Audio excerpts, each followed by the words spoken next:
क्या आपने कभी सोचा है कि कुछ लोग साधारण परिवार से निकलकर करोड़पति कैसे बन जाते हैं, जबकि कुछ लोग पूरी जिंदगी मेहनत करने के बाद भी वहीं के वहीं रह जाते हैं?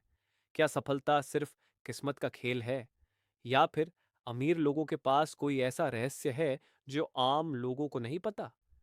आज की इस कहानी में हम जानेंगे एक ऐसे युवक की यात्रा जिसने गरीबी, असफलता और डर को हराकर अपने सपनों को हकीकत में बदला। और इसी यात्रा के माध्यम से हम सीखेंगे नेपोलियन हिल की विश्व प्रसिद्ध पुस्तक थिंक एंड ग्रो रिच के वे सिद्धांत जिन्होंने लाखों लोगों की जिंदगी बदल दी।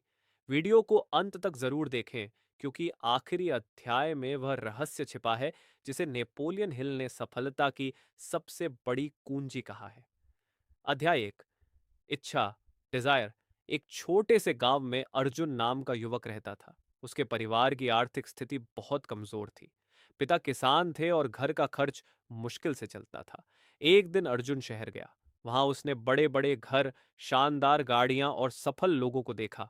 उसी रात उसने खुद से एक सवाल पूछा, क्या मैं भी एक दिन सफल और अमीर बन सकता हूं? उसी क्षण उसके भीतर एक प्रबल इच्छा पैदा हुई। सिर्फ एक साधारण इच्छा नहीं, बल्कि जलती हुई आग जैसी इच्छा। यहीं से उसकी यात्रा शुरू हुई। नेपोलियन हिल कहते हैं कि हर बड़ी उपलब्धि की शुरुआत एक निश्चित और प्रबल इच्छा से होती है। सिर्फ यह कहना कि मैं अमीर बनना चाहता हूं पर्याप्त नहीं है। आपको यह स्पष्ट करना होगा, कितनी धनराशि चाहिए, कब तक चाहिए, बदले में आप क्या देने को तैयार हैं, और उस लक्ष्य तक पहुंचने की योजना क्या है। अर्जुन ने एक कागज पर लिखा, मैं अगले 10 वर्षों में आर्थिक रूप से स्वतंत्र बनूंगा। वह हर सुबह और रात इसे पढ़ता। धीरे धीरे उसकी सोच बदलने लगी। जहां दूसरे लोग समस्याएं देखते थे, अर्जुन अवसर देखने लगा। यही इच्छा की शक्ति है। जब इच्छा इतनी मजबूत हो जाए कि पीछे हटने का विकल्प न बचे, तब सफलता की प्रक्रिया शुरू होती है।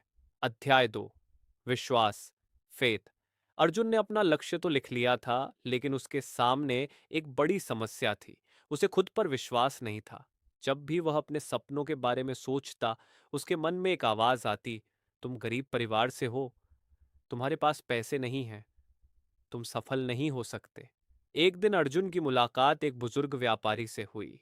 व्यापारी ने उससे पूछा, बेटा, तुम्हारे जीवन का सबसे बड़ा लक्ष्य क्या है? अर्जुन ने अपना सपना बताया। व्यापारी मुस्कुराया और बोला, समस्या यह नहीं है कि तुम्हारे पास संसाधन नहीं है, समस्या यह है कि तुम्हें खुद पर विश्वास नहीं है। यह बात अर्जुन के दिल में उतर गई। उस दिन से उसने अपने मन को बदलने का फैसला किया। हर सुबह वह आईने के सामने खड़ा होकर कहता, मैं सफल हूं, मैं अपने लक्ष्य को प्राप्त करूंगा, मेरे अंदर असीम क्षमता है। शुरुआत में उसे यह अजीब लगता था, लेकिन कुछ हफ्तों बाद उसने महसूस किया कि उसके अंदर आत्मविश्वास बढ़ने लगा है। अब वह अवसरों को देखकर डरता नहीं था। नेपोलियन हिल कहते हैं कि विश्वास वह मानसिक अवस्था है जिसे बार बार दोहराए गए विचारों के माध्यम से विकसित किया जा सकता है। जब कोई विचार बार बार आपके अवचेतन मन में जाता है, तो वह विश्वास बन जाता है, और विश्वास आपके कार्यों को प्रभावित करता है। आप वही बनते हैं जिस पर आप विश्वास करते हैं। अर्जुन ने समझ लिया कि यदि वह लगातार अपने लक्ष्य की कल्पना करेगा और उस पर विश्वास करेगा, तो उसका दिमाग उसे हासिल करने के तरीके खोजने लगेगा। धीरे धीरे उसका डर कम होने लगा। जहां पहले वह असफलता के बारे में सोचता था, अब वह सफलता की तस्वीर देखने लगा। एक दिन उसने महसूस किया कि उसके भीतर कुछ बदल चुका है। उसका आत्मविश्वास पहले से कहीं अधिक मजबूत हो गया था, और यही विश्वास उसकी सफलता की यात्रा का दूसरा महत्वपूर्ण कदम बना। लेकिन विश्वास को मजबूत करने के लिए केवल सकारात्मक सोच काफी नहीं थी। अब अर्जुन को सीखना था कि अपने अवचेतन मन को कैसे प्रोग्राम किया जाए। यहीं से शुरू होता है अगला अध्याय, ऑटो सजेशन। Auto suggestion. क्या अर्जुन अपने मन की शक्ति को नियंत्रित करना सीख पाएगा? यह हम अगले अध्याय में जानेंगे।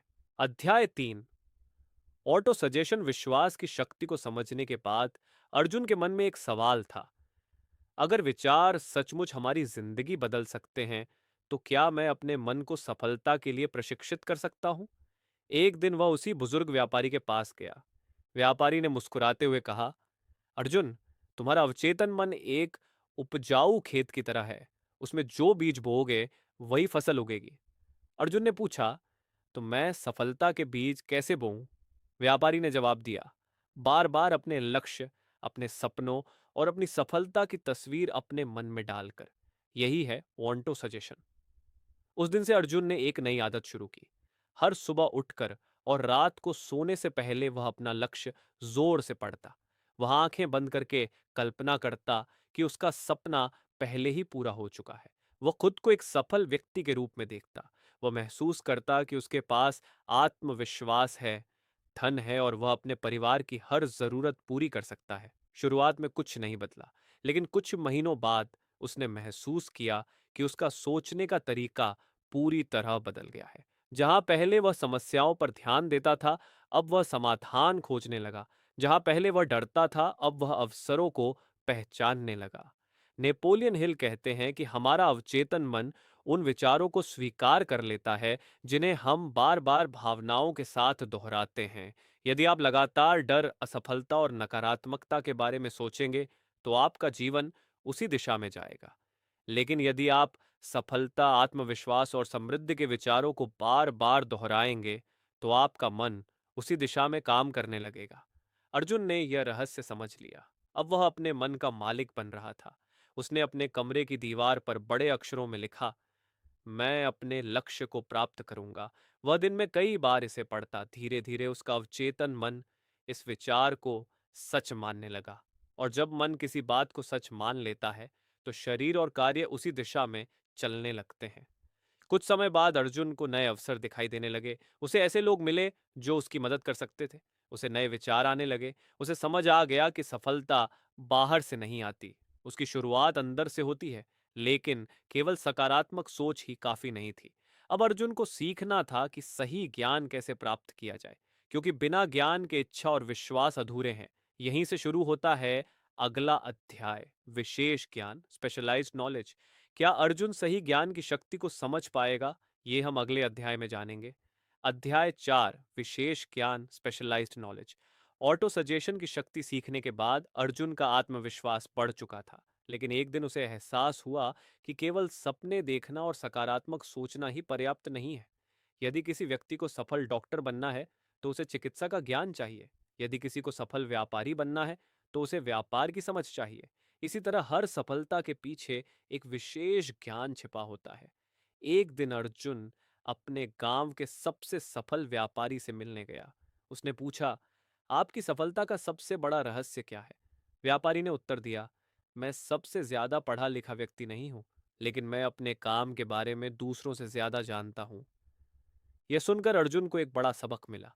नेपोलियन हिल कहते हैं कि सामान्य ज्ञान उपयोगी है, लेकिन सफलता के लिए विशेष ज्ञान आवश्यक है। दुनिया में लाखों लोग शिक्षित हैं, उनके पास डिग्रियां हैं, लेकिन केवल डिग्री सफलता की गारंटी नहीं देती। सफलता तब आती है जब आप किसी विशेष क्षेत्र में विशेषज्ञ बन जाते हैं। अर्जुन ने फैसला किया कि वह व्यवसाय और वित्त के बारे में सीखना शुरू करेगा। उसके पास महंगी किताबें खरीदने के पैसे नहीं थे, लेकिन उसने हार नहीं मानी। वह पुस्तकालय जाने लगा, मुफ्त संसाधनों से सीखने लगा, सफल लोगों की कहानियां पढ़ने लगा। हर दिन वह कुछ नया सीखता। कुछ महीनों बाद उसे एहसास हुआ कि उसका सोचने का तरीका पहले से कहीं ज्यादा विकसित हो चुका है। अब वह केवल समस्याओं को नहीं देखता था, वह उनके समाधान भी देखता था। उसने सीखा कि ज्ञान शक्ति नहीं है, ज्ञान का उपयोग ही वास्तविक शक्ति है। बहुत से लोग किताबें पढ़ते हैं, बहुत से लोग कोर्स करते हैं, लेकिन केवल वही लोग आगे बढ़ते हैं जो अपने ज्ञान को कार्य में बदलते हैं। अर्जुन ने भी यही किया। जो कुछ वह सीखता, उसे अपने जीवन में लागू करता। धीरे धीरे उसका आत्मविश्वास और बढ़ने लगा। उसे महसूस हुआ कि हर नया कौशल उसे अपने लक्ष्य के करीब ले जा रहा है। फिर एक दिन उसके मन में एक नया विचार आया, एक ऐसा विचार जो उसकी जिंदगी बदल सकता था। लेकिन यह विचार कहाँ से आया? यह आया उसकी कल्पना शक्ति से। और यही है अगला महान सिद्धांत। नेपोलियन हिल कहते हैं कि हर बड़ी उपलब्धि पहले किसी के दिमाग में एक विचार के रूप में जन्म लेती है। हर कंपनी, हर आविष्कार और हर महान सफलता कभी केवल एक कल्पना थी। अब अर्जुन को सीखना था कि अपनी कल्पना की शक्ति का उपयोग कैसे किया जाए। यहीं से शुरू होता है अगला अध्याय, कल्पना, इमेजिनेशन। क्या अर्जुन की कल्पना उसकी सफलता का रास्ता खोल पाएगी? यह हम अगले अध्याय में जानेंगे। अध्याय 5, कल्पना, इमेजिनेशन। विशेष ज्ञान प्राप्त करने के बाद अर्जुन पहले से अधिक आत्मविश्वासी हो चुका था, लेकिन उसके सामने एक नई चुनौती थी। उसके पास ज्ञान तो था, लेकिन ऐसा क्या करे जिससे वह दूसरों से अलग दिखाई दे? एक शाम वह नदी के किनारे बैठा अपने भविष्य के बारे में सोच रहा था। तभी उसे अपने गुरु की एक बात याद आई। हर बड़ी सफलता की शुरुआत एक विचार से होती है। अर्जुन सोच में पड़ गया। क्या सचमुच एक विचार इंसान की जिंदगी बदल सकता है? उसने इतिहास के महान लोगों के बारे में सोचना शुरू किया। किसी ने बिजली का बल्ब बनाया, किसी ने हवाई जहाज बनाया, किसी ने ऐसी कंपनियां बनाई जो पूरी दुनिया में प्रसिद्ध हो गईं। इन सभी चीजों की शुरुआत एक कल्पना से हुई थी। नेपोलियन हिल कहते हैं कि मानव मस्तिष्क एक ऐसी कार्यशाला है जहां विचारों को वास्तविकता में बदला जा सकता है। कल्पना वह शक्ति है जो साधारण विचारों को असाधारण उपलब्धियों में बदल देती है। अर्जुन ने अपनी कल्पना शक्ति का उपयोग करना शुरू किया। हर रात वह आंखें बंद करके अपने लक्ष्य की तस्वीर बनाता। वह खुद को सफल देखता, वह अपने परिवार को खुश देखता, वह अपने सपनों को पूरा होते हुए महसूस करता। धीरे धीरे उसके दिमाग में नए विचार आने लगे। एक दिन उसे एक ऐसा विचार आया जो उसके गांव के लोगों की मदद कर सकता था। उसने देखा कि गांव के किसान अपनी फसल सही कीमत पर नहीं बेच पाते थे। अर्जुन ने सोचा, अगर मैं किसानों और खरीदारों को सीधे जोड़ने का तरीका खोज लूं तो दोनों का फायदा होगा। यही विचार उसके लिए एक अवसर बन गया। ये विचार किसी किताब में नहीं था, यह उसकी कल्पना से पैदा हुआ था। उसे समझ में आया कि ज्ञान महत्वपूर्ण है, लेकिन कल्पना उस ज्ञान को उपयोगी बनाती है। नेपोलियन हिल कल्पना के दो प्रकार बताते हैं। पहला, सिंथेटिक इमेजिनेशन, जिसमें हम पुराने विचारों को नए तरीके से जोड़ते हैं। दूसरा, क्रिएटिव इमेजिनेशन, जिसमें पूरी तरह नए विचार जन्म लेते हैं। सफल लोग इन दोनों का उपयोग करते हैं। अर्जुन ने भी यही किया। उसने अपने सीखे हुए ज्ञान को अपनी कल्पना के साथ जोड़ा। अब उसके पास केवल सपने नहीं थे, उसके पास योजनाएं थीं। और यही वह क्षण था जब उसकी सफलता की यात्रा ने गति पकड़नी शुरू कर दी। लेकिन एक समस्या अभी भी बाकी थी। अच्छे विचार होना पर्याप्त नहीं है। यदि कोई योजना न हो तो सबसे महान विचार भी केवल सपना बनकर रह जाते हैं। अब अर्जुन को सीखना था कि अपने विचारों को कार्य योजना में कैसे बदला जाए। यहीं से शुरू होता है अगला अध्याय, संगठित योजना, ऑर्गेनाइज्ड प्लानिंग। क्या अर्जुन अपनी कल्पना को वास्तविक सफलता में बदल पाएगा? यह हम अगले अध्याय में जानेंगे। अध्याय 6, संगठित योजना, ऑर्गेनाइज्ड प्लानिंग। अर्जुन के पास अब एक मजबूत इच्छा थी। उसे अपने लक्ष्य पर विश्वास था। वह अपने अवचेतन मन को सफलता के लिए प्रशिक्षित कर चुका था। उसने विशेष ज्ञान भी प्राप्त कर लिया था और अब उसके पास एक शानदार विचार भी था। लेकिन फिर भी उसकी जिंदगी में कोई बड़ा बदलाव नहीं आया था। क्यों? क्योंकि विचार तब तक बेकार हैं जब तक उन्हें कार्य में न बदला जाए। एक दिन अर्जुन अपने गुरु के पास गया और बोला, मेरे पास लक्ष्य है, ज्ञान है और विचार भी हैं, फिर भी मैं वहां नहीं पहुंच पा रहा जहां पहुंचना चाहता हूं। गुरु मुस्कुराए और बोले, बेटा, बिना योजना के लक्ष्य केवल एक इच्छा बनकर रह जाता है। यह बात अर्जुन के दिल में उतर गई। उसने महसूस किया कि वह केवल सोच रहा था, लेकिन व्यवस्थित तरीके से काम नहीं कर रहा था। उस रात उसने एक कॉपी निकाली और अपने लक्ष्य को छोटे छोटे चरणों में बांटना शुरू किया। उसने लिखा, पहला चरण, हर दिन 2 घंटे सीखना। दूसरा चरण, किसानों की समस्याओं को समझना। तीसरा चरण, संभावित खरीदारों की सूची बनाना। चौथा चरण, दोनों को जोड़ने का तरीका विकसित करना। पहली बार उसे लगा कि उसका सपना वास्तविक बन सकता है। नेपोलियन हिल कहते हैं कि सफल लोग योजनाएं बनाते हैं और असफल लोग बहाने बनाते हैं। यदि पहली योजना असफल हो जाए तो नई योजना बनाओ, लेकिन लक्ष्य मत बदलो। अधिकांश लोग इसलिए हार जाते हैं क्योंकि वे योजना की असफलता को अपनी असफलता समझ लेते हैं। अर्जुन ने भी कई गलतियां की। उसकी पहली योजना काम नहीं आई। कुछ किसानों ने उसकी बात नहीं मानी, कुछ खरीदारों ने रुचि नहीं दिखाई। कई बार उसे लगा कि शायद उसका विचार गलत है, लेकिन फिर उसे अपने गुरु की बात याद आई। यदि योजना असफल हो जाए तो योजना बदलो, लक्ष्य नहीं। उसने हार नहीं मानी।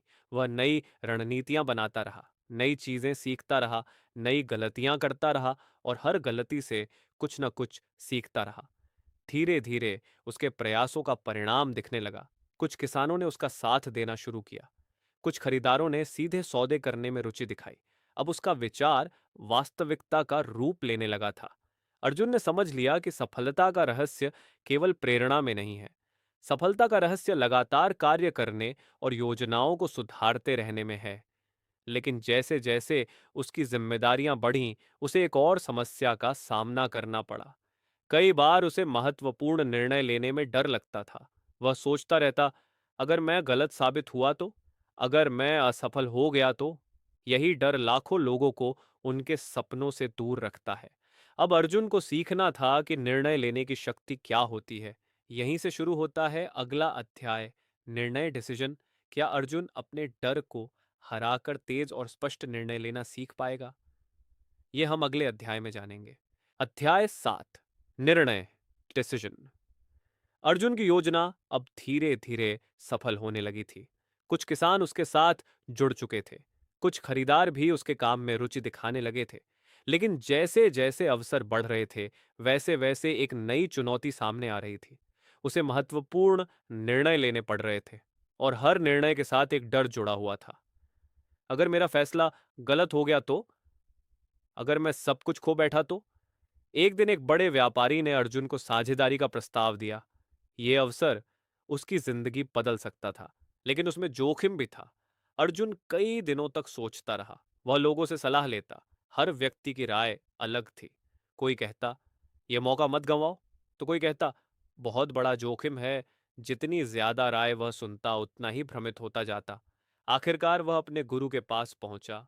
गुरु ने उसकी पूरी बात सुनी और फिर पूछा, तुम्हारा अपना निर्णय क्या कहता है? अर्जुन चुप हो गया। वह दूसरों की राय सुनने में इतना व्यस्त था कि उसने अपनी आवाज सुनना ही बंद कर दिया था। गुरु बोले, सफल लोग निर्णय जल्दी लेते हैं और जरूरत पड़ने पर धीरे धीरे उन्हें सुधारते हैं। असफल लोग निर्णय लेने में देर करते हैं और बार बार अपना फैसला बदलते रहते हैं। ये बात अर्जुन के मन में गहराई से उतर गई। नेपोलियन हिल ने अपने अध्ययन में पाया कि अधिकांश सफल लोगों में एक समान गुण था, निर्णय लेने की क्षमता। वे हर किसी की राय पर निर्भर नहीं रहते थे। वे जानकारी जुटाते थे, सोचते थे और फिर दृढ़ता से निर्णय लेते थे। अर्जुन ने भी यही किया।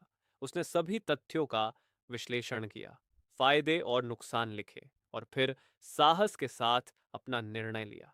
शुरुआत में उसे डर लगा, लेकिन कुछ ही समय बाद उसे महसूस हुआ कि निर्णय लेने से उसका आत्मविश्वास बढ़ रहा है। अब वह परिस्थितियों का शिकार नहीं था, वह अपनी जिंदगी का चालक बन चुका था। धीरे धीरे उसका व्यवसाय आगे बढ़ने लगा, लेकिन सफलता की राह अभी भी आसान नहीं थी।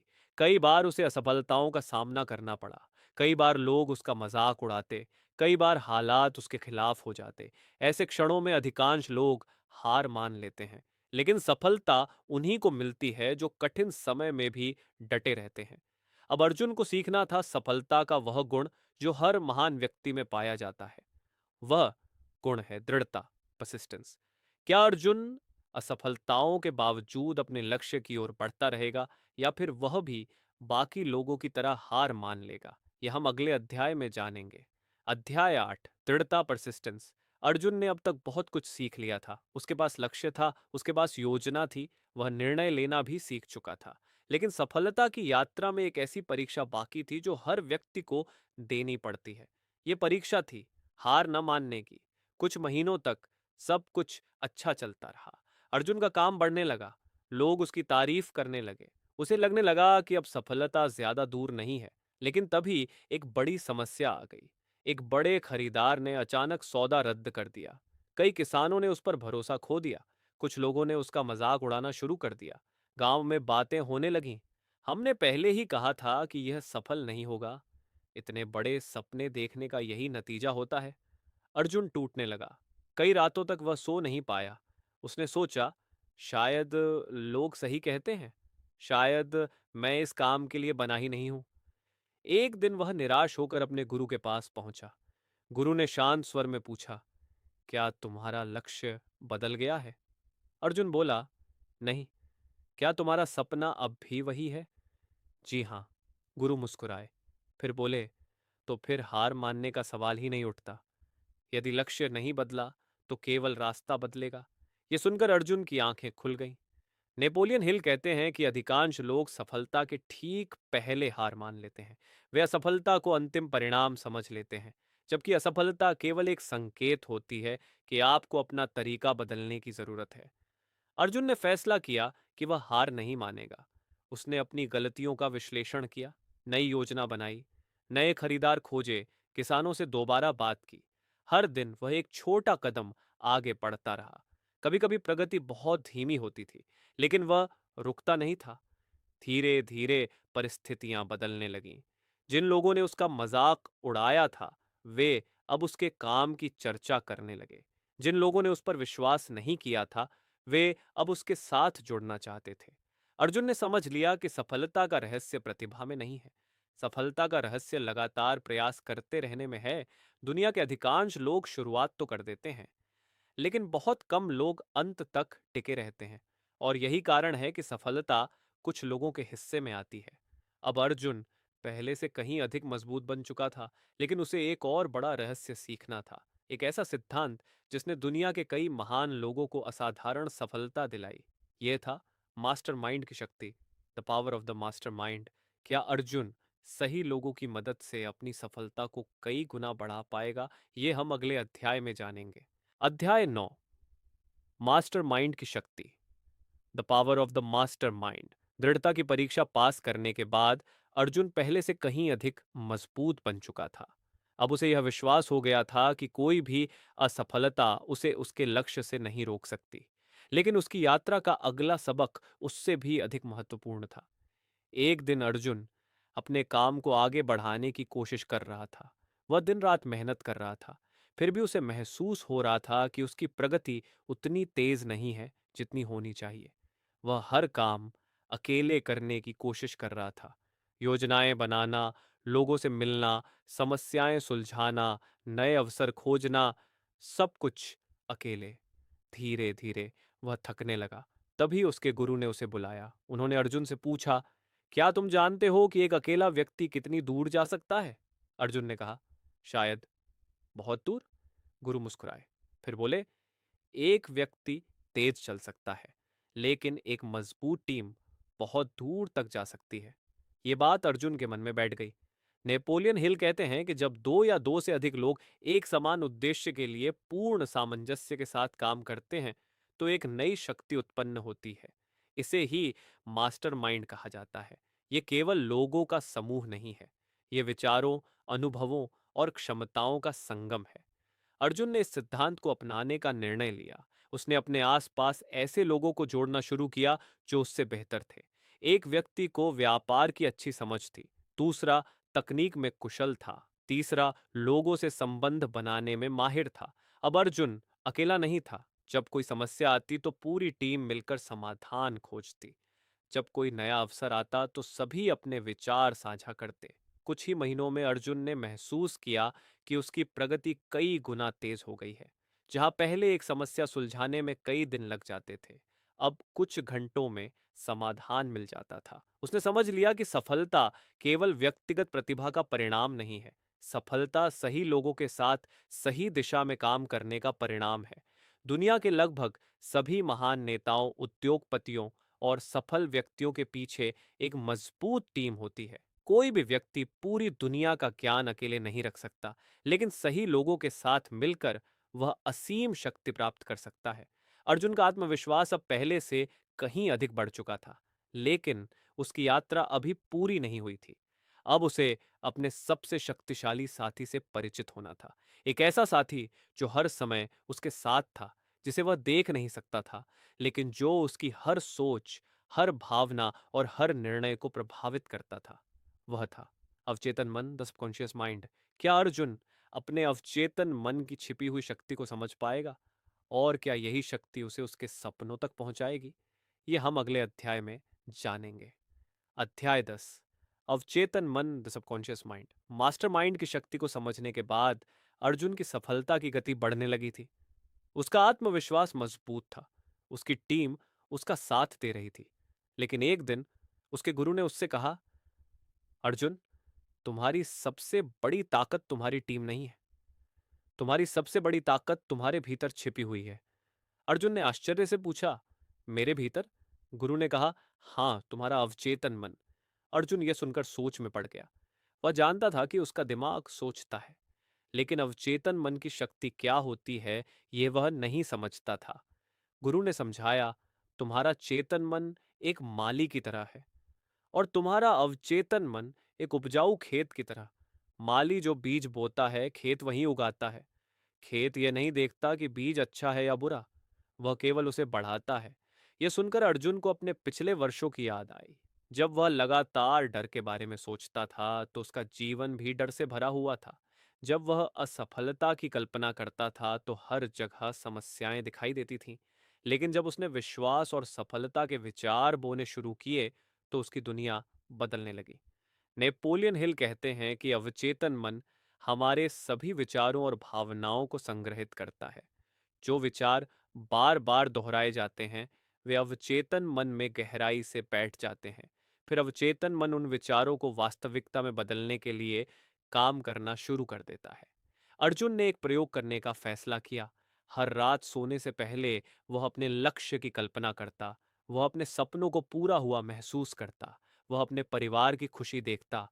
वह अपने भविष्य को वर्तमान की तरह अनुभव करता। कुछ ही हफ्तों में उसने महसूस किया कि उसके भीतर नई ऊर्जा पैदा हो रही है। उसे नए विचार आने लगे, नई प्रेरणा मिलने लगी। कई समस्याओं के समाधान अचानक उसके दिमाग में आने लगे। ऐसा लगता था जैसे उसका मन उसके लिए लगातार काम कर रहा हो। गुरु ने कहा, अवचेतन मन दिन रात काम करता है। यह तब भी काम करता है जब तुम सो रहे होते हो। इसलिए इसमें केवल वही विचार डालो जो तुम अपने जीवन में देखना चाहते हो।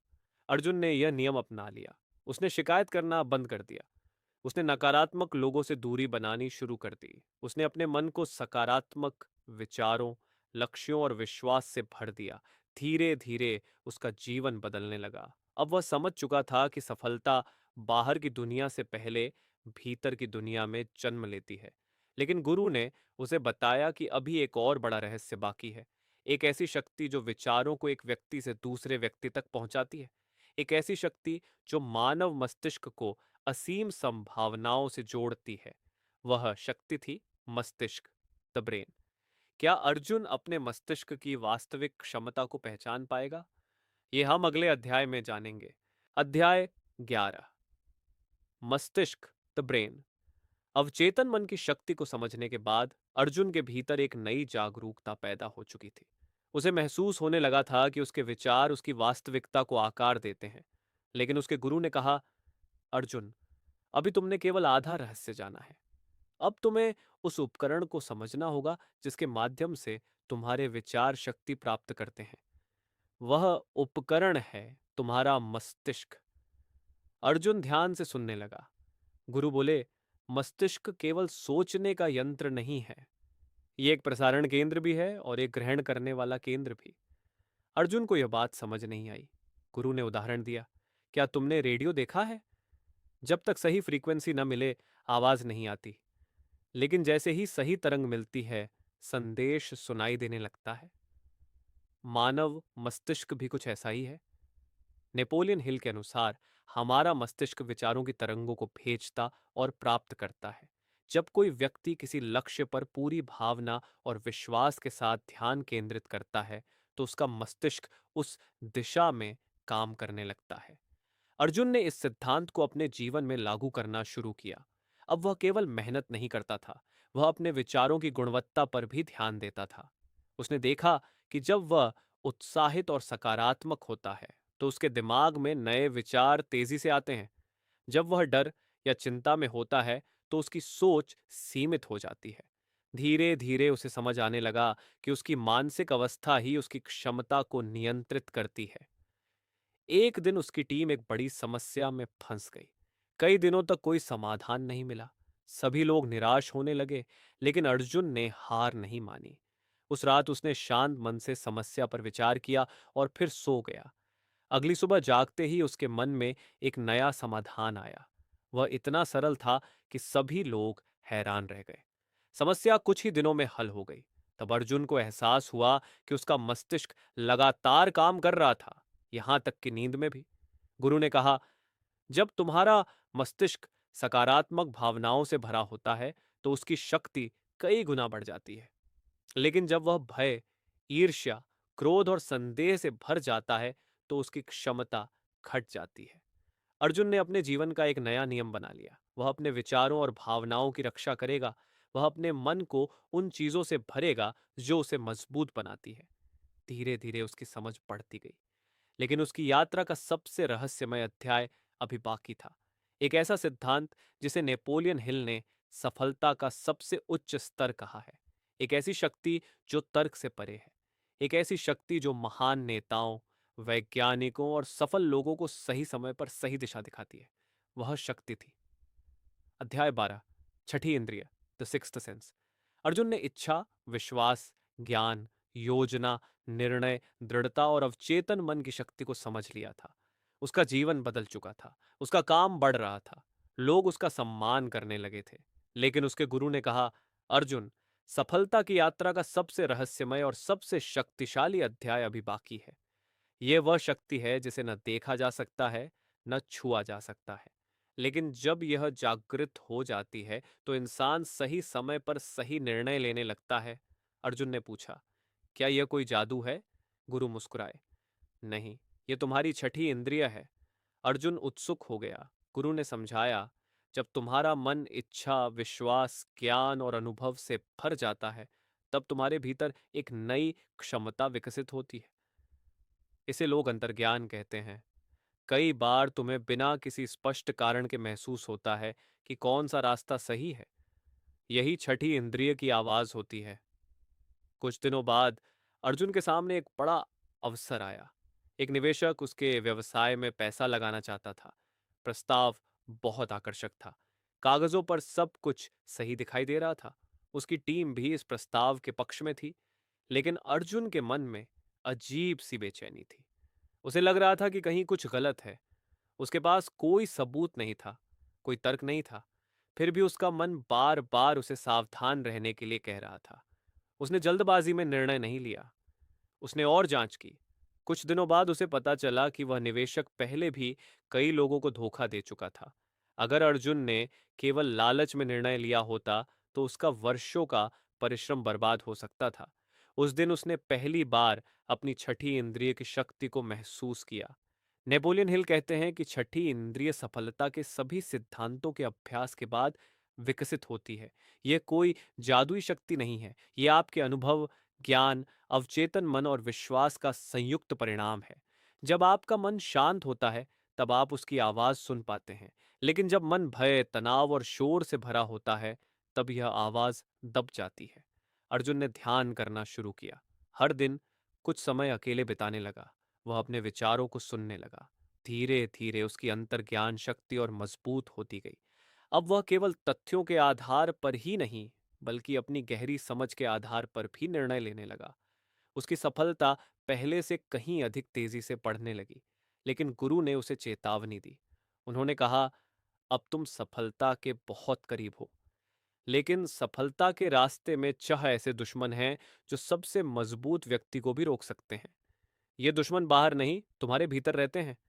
यदि तुमने इन्हें नहीं हराया तो ये तुम्हारी सारी मेहनत को नष्ट कर सकते हैं। अर्जुन ने पूछा, वे कौन हैं? गुरु ने गंभीर स्वर में कहा, भय के छह भूत। यहीं से शुरू होता है अंतिम और सबसे महत्वपूर्ण अध्याय। अध्याय 13, भय के छह भूत, the six ghosts of fear. Arjun की यात्रा अब सफलता के शिखर के करीब पहुंच चुकी थी।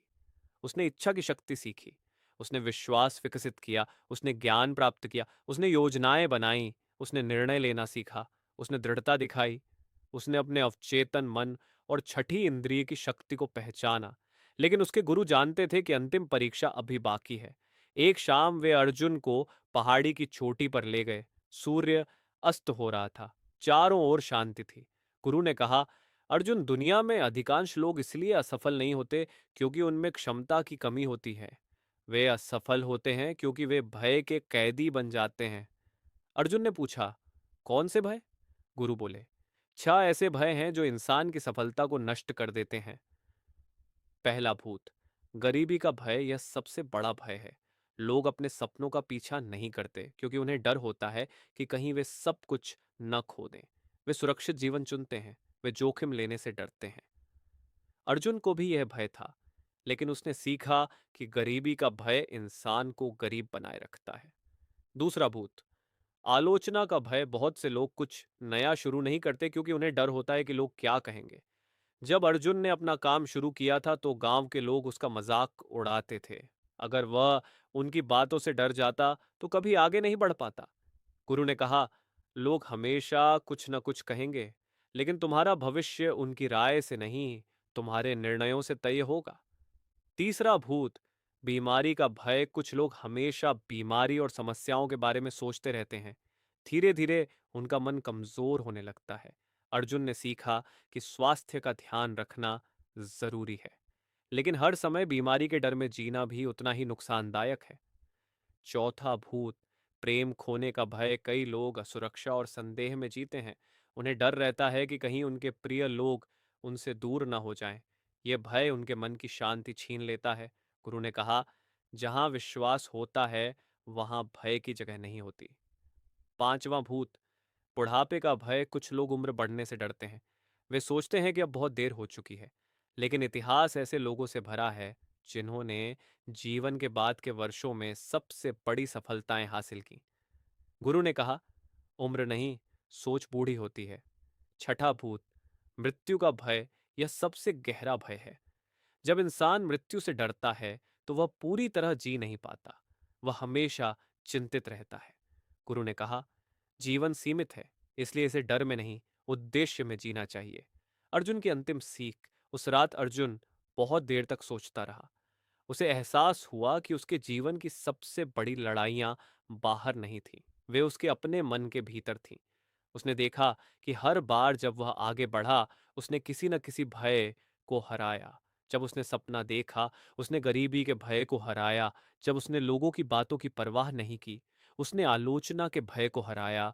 जब उसने असफलताओं के बावजूद प्रयास जारी रखा, उसने हार के भय को हराया। उसे समझ में आ गया कि सफलता कोई मंजिल नहीं है।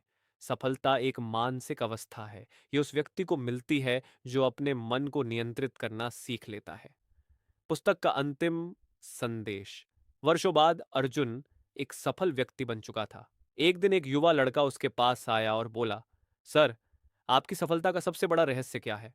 अर्जुन मुस्कुराया। फिर उसने कहा, अपने सपनों को इतना बड़ा बना लो कि तुम्हारे डर छोटे लगने लगे। अपने लक्ष्य को इतना स्पष्ट बना लो कि तुम्हारा मन हर दिन उसी दिशा में काम करे। और तब तक मत रुको जब तक तुम्हारा सपना तुम्हारी वास्तविकता न बन जाए। यही है थिंक एंड ग्रो रिच का सार। इच्छा से शुरुआत करो, विश्वास से उसे मजबूत करो, ज्ञान से उसे दिशा दो, योजना से उसे आकार दो, निर्णय से कदम बढ़ाओ, दृढ़ता से आगे बढ़ते रहो और भय को अपने रास्ते का मालिक कभी मत बनने दो, क्योंकि सफलता पहले मन में जन्म लेती है और फिर वास्तविक दुनिया में। बोनस अध्याय, 30 दिनों में अपनी सोच बदले। अर्जुन की कहानी सुनने के बाद एक युवक उसके पास आया और बोला, सर, मैंने पूरी कहानी सुनी, लेकिन मैं आज से क्या करूं? अर्जुन मुस्कुराया। फिर उसने कहा, ज्ञान तभी शक्ति बनता है जब उस पर कार्य किया जाए। इसलिए मैं तुम्हें 30 दिनों की चुनौती देता हूं। पहला सप्ताह, इच्छा और लक्ष्य। एक कॉपी लो, उसमें अपने जीवन का सबसे बड़ा लक्ष्य लिखो। स्पष्ट रूप से लिखो, तुम क्या चाहते हो, कब तक चाहते हो, क्यों चाहते हो। हर सुबह और रात इसे पढ़ो, अपने लक्ष्य को महसूस करो। दूसरा सप्ताह, विश्वास और ऑन्टो सजेशन। हर दिन आईने के सामने खड़े होकर बोलो, मैं सक्षम हूं, मैं अपने लक्ष्य को प्राप्त करूंगा, मैं लगातार बेहतर बन रहा हूं। शुरुआत में अजीब लगेगा, लेकिन धीरे धीरे तुम्हारा अवचेतन मन इसे स्वीकार करने लगेगा। तीसरा सप्ताह, ज्ञान और योजना। अपने लक्ष्य से जुड़ी एक किताब पढ़ो, एक नया कौशल सीखो, एक कार्य योजना बनाओ। हर दिन कम से कम एक कदम अपने लक्ष्य की ओर बढ़ाओ। चौथा सप्ताह, निर्णय और दृढ़ता। निर्णय लेना शुरू करो। छोटे निर्णय भी आत्मविश्वास बढ़ाते हैं। यदि गलती हो जाए तो सीखो, लेकिन रुकना मत। याद रखो, धीमी गति से आगे बढ़ना भी रुक जाने से बेहतर है। अर्जुन का अंतिम संदेश, यदि तुम हर दिन केवल 1% बेहतर बनते हो तो 1 वर्ष बाद तुम पहले जैसे नहीं रहोगे। तुम्हारा भविष्य आज के निर्णयों से बनता है।